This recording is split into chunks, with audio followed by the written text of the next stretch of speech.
In this video, I will be showing you how to crop a graphic in Canva. Let's get started. I'll begin on the home page by selecting the Menu Template category. I'm going to scroll through the library of templates until I find a design that fits my needs.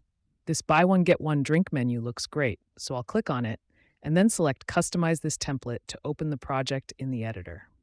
Once the design loads, I'll click on the main graphic of the drinks to select it. To start cropping, I grab the thick white handles on the sides and drag them toward the center of the image. I can pull the left side in, then the right, and even the top to completely change the framing of the photo. I'll keep adjusting the edges and moving the image slightly until I'm happy with the composition. Now I want to add an extra detail, so I'll open the Elements tab on the left and search for a lemon. I'll look through the graphic results and select this one to add it to my layout. To crop this new graphic, I select it and use the bars on the sides to pull the edges in, trimming away the parts I don't need. Finally, I'll reposition the cropped lemon at the bottom to complete the look.